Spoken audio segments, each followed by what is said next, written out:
Hapa leo tunayo International School na design yetu inatokana na nyumba ambayo imeshajengwa.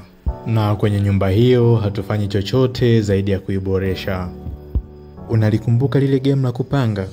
Basi kutoka kwenye game lile ndio itakuwa decoration ya muonekano wetu mpya. Kwa bahati nzuri au bahati mbaya hatutajenga nyumba nyingine kwenye eneo hili. Tukizungumzia kwa bahati nzuri, eneo lote ambalo limebaki tunaandaa garden nzuri kabisa.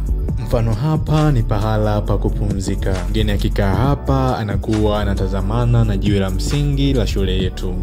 Na shule yetu ina maudhui ya dini ya Kikristo.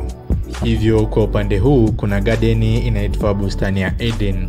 Lakini hapa katikati ni eneo la kucheza watoto na pale juu ni tree house. Na hii ni kwa sababu pale site kuna miti mikubwa miwili ambayo hatutaweza kuikata. Kwa upande wa bustani ya Eden kuna mito inachorizisha maji, lakini huku tunalo bwawa. Lakini kama umeangalia kuta za fensi zinazostika za bustani, kana kwamba bustani yetu inaendelea.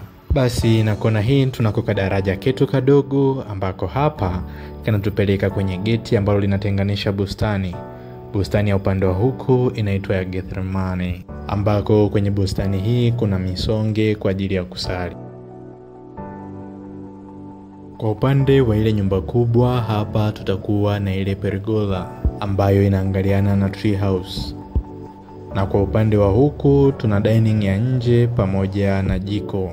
Na hii ndo picha ya haraka ya project yetu. Kama na wewe ulikuwa na project ya muundo huu au ulikuwa unahitaji kitu kama hiki, usisite kututafuta.